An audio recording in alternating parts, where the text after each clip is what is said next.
Hi there and welcome to this week's edition of Faces the Jewellery Quarter, and I'm with someone who doesn't really need much introduction. It's Aktar Islam, who has been the winner of F Word, Gordon Ramsay's F Word, BBC's Great British Menu. So I appreciate you taking the time out to speak with us today. No, you're welcome. And Thank you. At your new restaurant, which it was last year, end of last year? Yeah. So I don't do things by half. So I opened 2 restaurants last year. So Opheem opened 1st of June, and then 5 months later, I opened Lenya.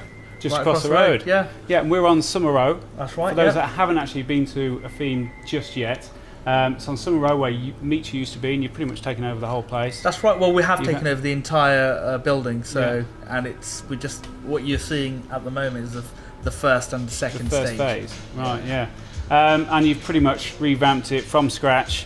So for those that haven't been, could you just explain to people what is Opheem all about? So Opheem, I guess when the idea came about, it is a culmination of my life's work. So 25 years I've been cooking, and it's I'm a chef who's developed. I've got my own style, and it's a restaurant that serves signature cuisine that's designed by myself, and it's a reflection of what I've learnt over the years. It's a collection, and I guess. To a degree, an autobiography of my career. You see what I've learnt and how I've progressed through each menu. So it's sort of Indian cuisine, but it's sort of maybe with a contemporary twist, but also looking back to a period of Indian cuisine what people aren't necessarily familiar with. So what we've done. So this restaurant came about. I was on holiday and I was reading a book called the Nimatnama, which is a manuscript from a 13th 14th century court in Delhi. So the Sultan of Delhi. So, and one thing that he did, he was the first to actually write not just about politics and economics, about life and leisure. And one thing that he was an epicure, so he absolutely loved food. So a massive proportion of that document, nearly a third, was dedicated to recipes. Now if you look at the recipes and the processes that they were going through, now we look at gastronomy and we think of kings of gastronomy, you think Heston and various other chefs, but they were doing complicated processes like this back then, 600 years ago. It's just something that's not celebrated.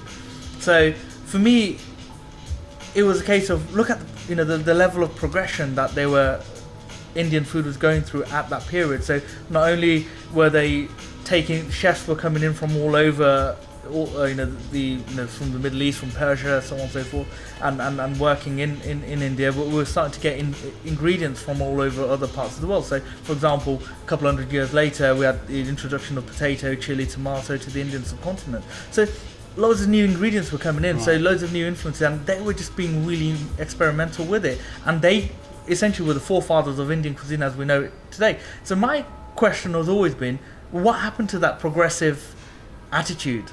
Why do we get settle? lazy and try and make everything as simple as possible? Yeah, and why has it been decided that Indian food can no longer progress? So I guess it's become mine, and there's a handful of chefs throughout the world who've got the similar sort of attitude, and what we do here is very progressive Indian cuisine. So where did you get this drive to become a chef, and not just any old chef, shall we say, but someone who's continually driving and researching to try and progress things? I think it comes from my upbringing. I grew up in Aston, an inner city part of Birmingham, not a very affluent area. I was born on Dudley Road, so my whole life was centred around here. And one thing with that upbringing, one thing it gives you is that tenacity and that desire and that unrelenting desire for success and to redevelop yourself. And it is a case of me. I always say to my lads, all the young kids that work with me, and I say to them, we're very privileged. We're in a part of the world just by by virtue of where we were born, we've been given the opportunity where we don't have to think about the basics of survival and day-to-day life and how are we going to get through it. No. So now that we've been given this opportunity, what do we do with it? Do you just waste it? Do you sit there just trundling along and just being part of the machine? Or do you become someone who steers it? And do you given this luxury that we have, and it is a luxury, the lifestyle that we have living in the Western world, do you exploit that, and do you really develop your character and then almost leave a legacy? And that's what it is, and it's that understanding. I don't want to waste a single day of my life, and I certainly don't want to be a cheap rendition of someone else either. So it's a great way to look at things. Definitely to have that kind of outlook on life. And you talk about sort of you mentioned a couple of things about luxury, and this place is one of the things you probably come into. And we're in the lounge area here, which is a fairly decent sized space, so you can come here just for drinks if you wanted, or pre-dinner. And I mean, it does feel luxurious and opulence. Where was your I know you're sort of hands-on with the design and everything that you do when it comes to your businesses. What was your idea behind the actual design of the place itself? Yeah, so I think everyone was going for that Ivy-esque Art Deco look. Now, if you look at all of my restaurants, they've got a very signature look. When I say all of my restaurants, between Opheem and Lenya, so all of my new signature restaurants, and they will all have this feel, because this is a look that I like. It's I guess postmodern industrial chic is the best way to look at it. So lots of natural materials, lots of feedback. Everything you touch, there's you get something back, from the natural wood, the different types of wood we use, to the finishes on the walls. And then every restaurant you go to, you'll always find it's always combined with a semi-precious metal. So here we've got brass. At Lenya it's copper. So it's I guess it's the DNA of what you can expect from all my restaurants. So the next two restaurants will have the similar sort of DNA running through it, and as will the hotel. Yeah.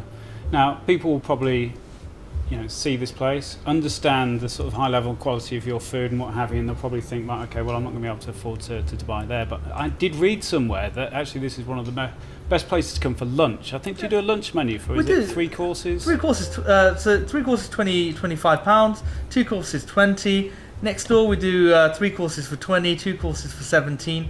It's all fresh cooked food, so we make it all in-house, and it's just a nice lunch. And I mean, you're not going to get a better place or a better plate of food for that kind of money in Birmingham, I don't think. The thing is, even for dinner as well, if you look at our menu prices, it's not really much more than what you'd pay at some of the chain restaurants that have dominated our city and our hospitality scene.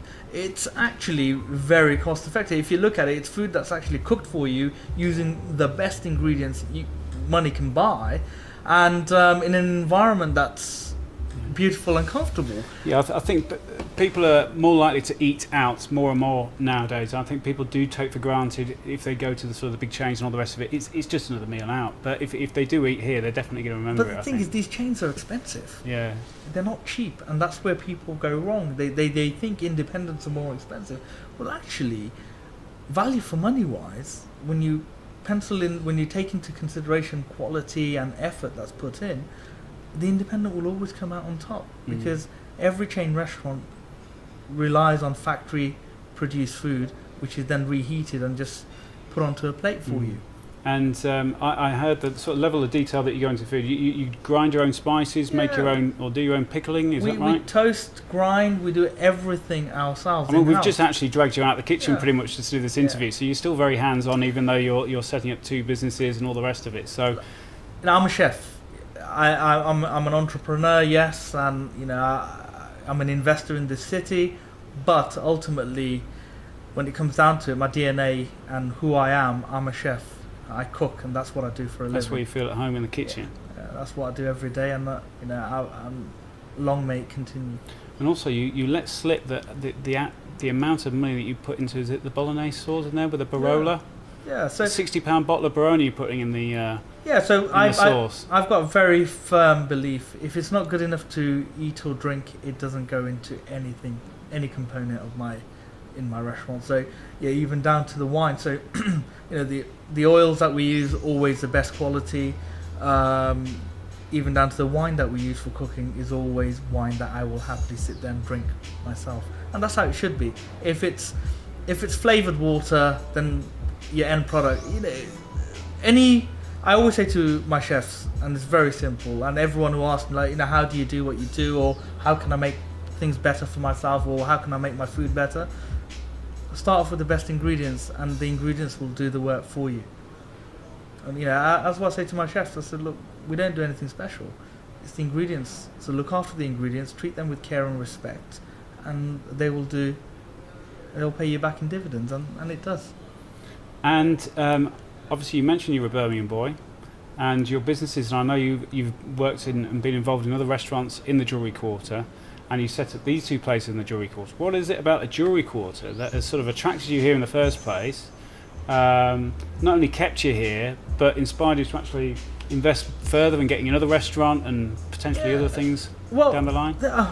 I've always lived on, I spent all my 20s, I used to live in New Hampton Lofts, and so it's very much part of the Jewellery Quarter until my early 30s. The only reason I think I moved out was it's too easy to get drunk around here every night. All the decent bars and stuff. Yeah. I mean, I used to drink a lot at the Lord Clifton, so and living across the road from it, and New Hamptons, it became quite a regular thing. So I decided to move out. But then I'm only in Edgbaston, so it's like 7 minutes away. Yeah. But I've grown up around here, and when I say grown up, I don't mean about my teens. I became the man that I am and who I am as a personality and as a person in the years that I spent in the Jewellery Quarter, and so that's where, I guess, where you grow up and where you develop and become who you are is where you're tethered to. Well, we really appreciate you helping the Jewellery Quarter be put on the map with obviously your TV appearances and your fantastic restaurants. So we appreciate all the effort that you're putting in. Oh, and I recommend strongly that everybody should check out Opheem. All the web address and contact details are on screen now. Please do pop in. You might get a chance to meet Aktar himself. I'm always in. Definitely check out his food, and we'll see you next week. Thank you very much. Pleasure. Cheers. Thank you.